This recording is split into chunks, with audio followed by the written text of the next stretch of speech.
La tenue de l'atelier de formation pour experts africains s'inscrit dans le droit fil des recommandations issues des 3 conférences successives des ministres africains tenues à Addis Abeba, août 2010, Durban, septembre 2012 et Yamoussoukro en Côte d'Ivoire en février 2015. Toutefois, en dépit des avancées enregistrées, un certain nombre de contraintes et enjeux ont été identifiés dans la mise en œuvre de ce programme, notamment dans les pays francophones.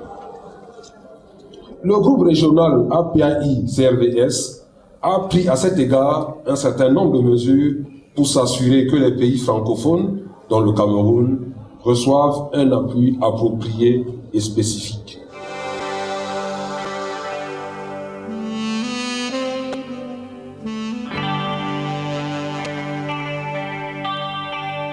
L'enregistrement des faits et des statistiques d'état civil concerne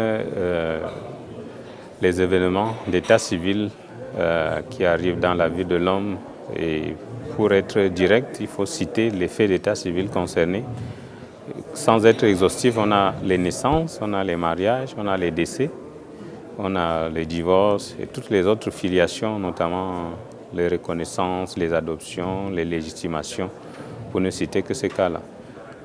Et les statistiques que génèrent ces faits donc, sont les statistiques d'état civil en ce terme où on connaît le taux de natalité, le taux de mortalité, tout comme le taux de mariage et de divorce et tout ce qui peut être en ce moment-là analysé par les services des statistiques pour générer des éléments qu'on puisse analyser en ce moment.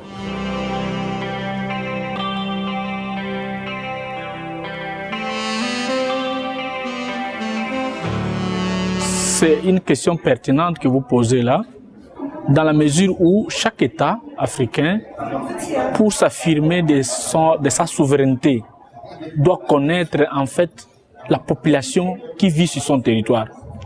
Cela passe par la maîtrise justement de l'enregistrement des faits d'état civil, qui commence par les naissances, qui va jusqu'au mariage, les divorces et ensuite les décès.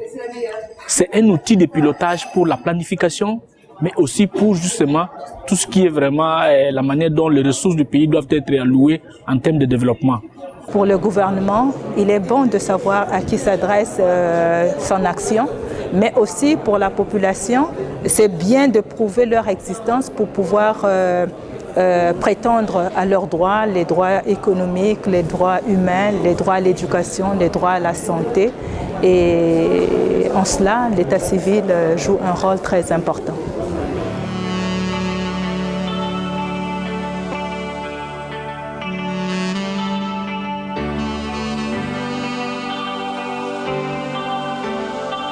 On a eu le souci d'aller vers un renforcement des systèmes d'état civil, vers des dispositions législatives et réglementaires très fortes, vers un engagement politique fort des États et des partenaires techniques et financiers, mais aussi vers une meilleure coordination des systèmes d'état civil en Afrique.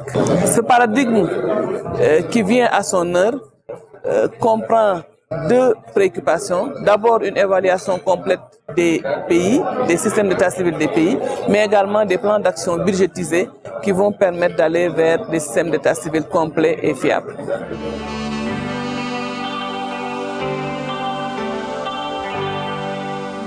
Le pays hôte de cette conférence, le Cameroun, a mis en place une structure centrale chargée de l'état civil en septembre dernier, le Bureau national de l'état civil.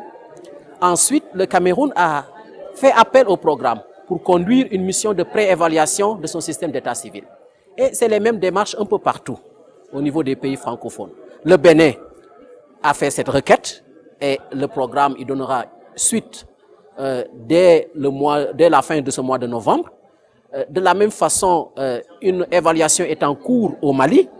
La Côte d'Ivoire également a sollicité le programme pour conduire une évaluation exhaustive. Toutes les diligences ont été prises en vue du lancement de cette évaluation l'année prochaine.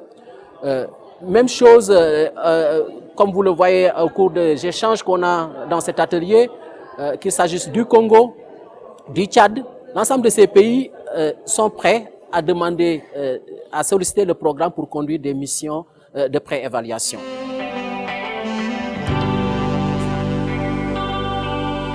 Nous avons constaté que nous sommes à des niveaux divers, mais qu'il y a quand même certains pays, tels la Mauritanie, qui sont assez avancés et desquels nous voudrions solliciter l'expérience et capitaliser un peu les pratiques au niveau du Burkina Faso, où quand même il faut noter que nous avons subi une évaluation par le groupe de la CEA et qu'à notre niveau également il y a des retouches à faire, et l'atelier de Yaoundé nous a donné des directives sur le nouveau manuel des Nations Unies, les directives à suivre pour la révision de notre système API-CRVS. Nous avons quand même compris qu'il y a beaucoup de pays qui ont, depuis la conférence de la Côte d'Ivoire, sont en train d'évoluer en matière d'enregistrement des systèmes d'état civil, comme là, il y a la Côte d'Ivoire qui est en train d'informatiser son système. Il y a la Mauritanie qui est vraiment un modèle pour nous, les pays africains, dans la manière dont la Mauritanie a pu informatiser son système. Et je pense que à travers cette conférence, il y a eu un slogan qui est ressorti: coordination, coordination, coordination, comme étant en fait une stratégie que nous pouvons développer au niveau des pays, parce que l'informatisation du système d'état civil a comme soubassement la coordination au niveau national.